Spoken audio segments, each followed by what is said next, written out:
Mahigit 17 taon na ang nakakaraan mula nang magsimula ang Star Circle Quest noong 2004. Ang unang season ng Star Circle Quest ay nakapag-produce ng maraming talents ng ABS-CBN noon. Nasaan na kaya ang mga Star Circle Questers na nakilala noon sa showbiz? The Philippine Showbiz List presents Star Circle Quest Season 1 Questers. Nasaan na sila ngayon?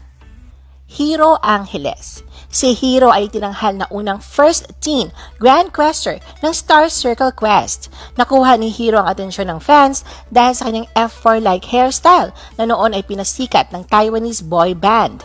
Si Hero ay pinares kay Sandara Park. Pagkatapos ng SCQ Reload noong 2005, si Hero at ang kanyang brother manager na si Henry ay nagkaroon ng issue sa ABS-CBN na naging dahilan ng aktor ay umalis sa Kapamilya Network. Pagkatapos, nagtrabaho siya sa GMA7 ng ilang taon hanggang nakapag-decide siya na iwanan ang showbiz. Napanood muli si Hero pagkatapos sa kanyang long break noon sa 2-episode special ng MMK kasama sina Arjo Ataide at Sylvia Sanchez. Nakasama din siya sa serye na Halik. Noong March 2020, nakasama siya sa serye na Pamilya Ko, ngunit ang show ay nakansela dahil sa pandemya at sa pagsara ng ABS-CBN. Sandara Park. Ang Korean na si Sandara Park ay naging sikat sa bansa nang sumali siya sa SCQ at parati siyang nananalo sa Weekly Textures Choice Award. Pinasikat rin niya ang term na krung-krung. Ang pangalan ni Sandara ang huling tinawag bago tawagin at hirangin na Grand Quester noon si Hero. Agad-agad pagkatapos ng Star Circle Quest, ang love team nila Sandara at Hero ay sumabak sa mga TV shows at pelikula at talagang tinangkilik ng mga fans. Noong 2006, pagkatapos gumawa ng ilang shows sa ABS-CBN, nakapagdesisyon si Sandara na bumalik sa South Korea. Noong 2009, sinorpresa ni Sandara ang kanyang mga Filipino fans nang naging parte siya ng Korean girl group na 21 at ginamit ang screen name na Dara. Ngayong 2021, pagkatapos ng 17 years, ang former 21 member na si Sandara ay piniling hindi na i-renew ang kanyang contract sa YG Entertainment. Melissa Ricks. Si Melissa ay nagkaroon ng mga lead roles noon sa mga serye na Pedro Pinduco, Kambal sa Uma at Nasaan Ka, Elisa. Naging parte rin siya ng phenomenally successful teleserye na Walang Hanggan at Honesto. Noong May 23, 2021, ikinasal si Melissa sa non-showbiz boyfriend niyang si Michael Makatangay sa California, USA. May isa ding anak si Melissa sa kanyang dating karelasyon. Roxanne Ginoo. Si Roxanne ay naging parte ng ilang kapamilya shows gaya ng Palos, Florenda, Sineserye Presents, Natutulog Ba ang Diyos? At Ligaw na Bulaklak bago siya nag-settle down upang pakasalan ang businessman na si Elton Yap noong 2011. Kahit na active pa rin si Roxanne sa showbiz, iniwan ni Roxanne ang ABS-CBN noong 2010 at lumipat sa ibang network. Huling napanood si Roxanne sa Hoy Love You ngayong taon, kasama ang kanyang dating ka-love team na si Joros Gamboa. Joros Gamboa. Si Joros Sanchez Gamboa ay ang second runner-up sa first season ng Star Circle Quest. Matapos ang 4 na taon na naging bahagi siya ng ABS-CBN Star Magic, si Joros Gamboa ay nag-sign ng 2-year contract sa management ni Becky Aguila at lumabas sa mga show ng GMA. Pinakasalan ni Joros sa kanyang long-time non-showbiz girlfriend at nakuha ang kanyang mass communication degree mula sa Southville International School and Colleges.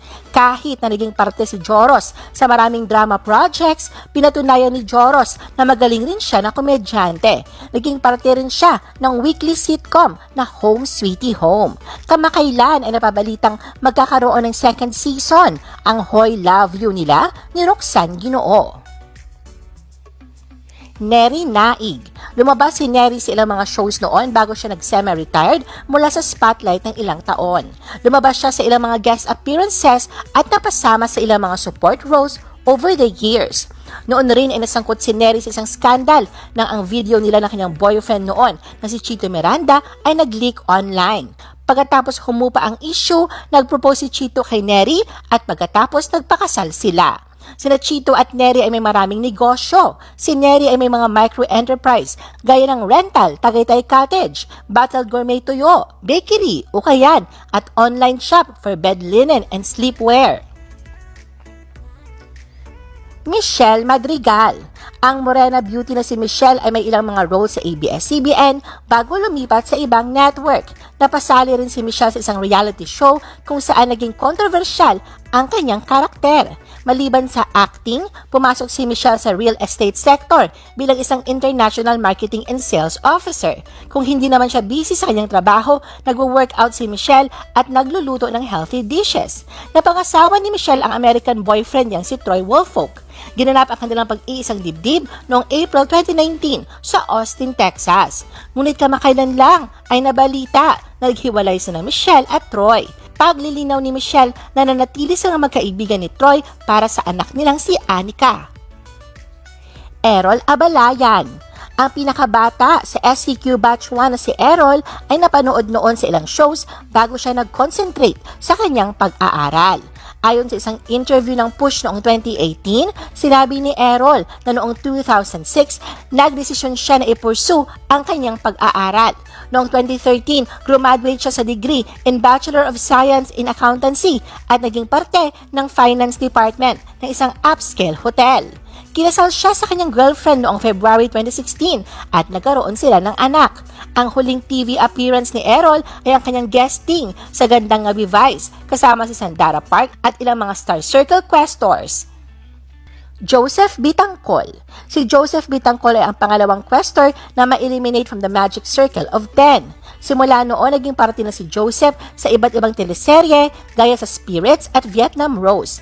Nang iwan ni Hero Angeles ang ABS-CBN, pinari si Joseph at Sandara Park na naging karelasyon din niya na naging daan na magkaroon sila ng maraming projects na magkasama sila.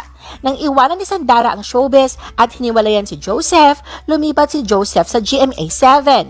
Nang hindi na nakakuha ng mga proyekto si Joseph sa Kapuso Network, sumubok siya na gumawa ng indie films. When it comes naman sa kanyang personal life, kinasal si Joseph noong July 2016 sa kanyang non-showbiz girlfriend na si Francesca Tonson. Ang kanyang asawa ay isinilang ang kanilang unang anak noong October 2016.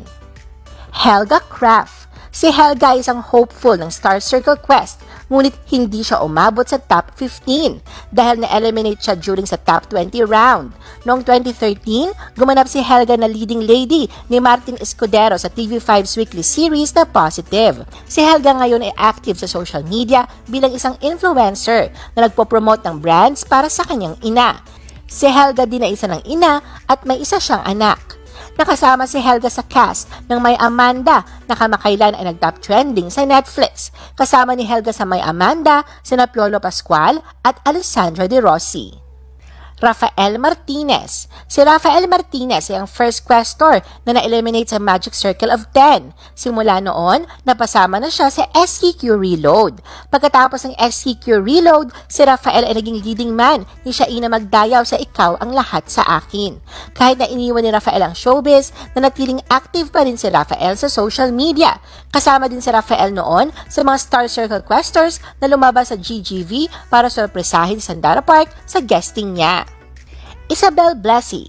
Si Isabel ay pinanganak sa isang Swiss na ama at isang Filipina na ina.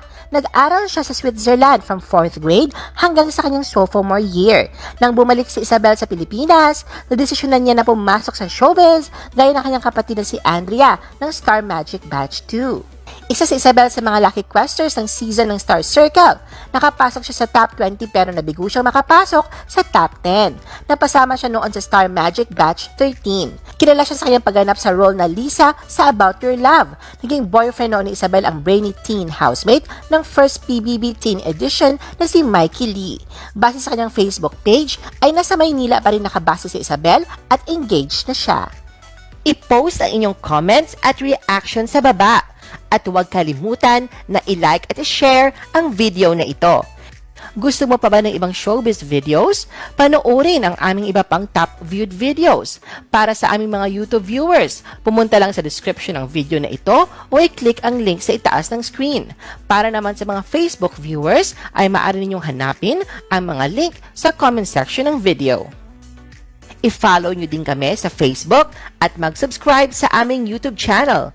Thanks for watching!